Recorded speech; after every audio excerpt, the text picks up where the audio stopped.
గగన్ కోపంగా భూమి ఫోటో చూస్తూ భూమి ఫోటోని గుమ్మం వైపు కోపంగా విసిరేస్తాడు. అది వెళ్ళి నేలపై పడిపోతుంది. అప్పుడే గుమ్మంలోకి అడుగుపెట్టిన భూమి శారద గగన్ విసిరేసిన భూమి ఫోటోని చూసి బాధపడతారు.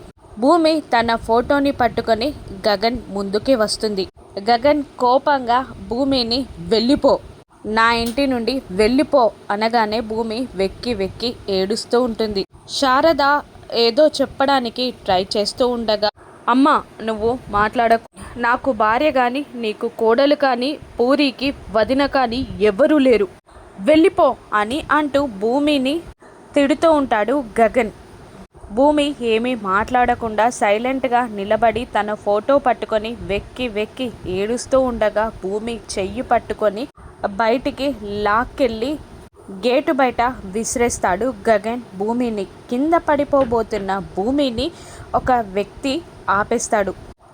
ఎవరా అని భూమి తలెత్తి చూడగానే శరత్చంద్ర భూమి కింద పడకుండా ఆపి నిలబెట్టి, వీడి కోసమా నన్ను కూడా కాదనుకొని ఇక్కడి దాకా వచ్చావు అని శరత్చంద్ర భూమిని అడుగుతూ ఉండగా భూమిని గెంటేసిన గగన్ విరక్తిగా నవ్వుకుంటాడు.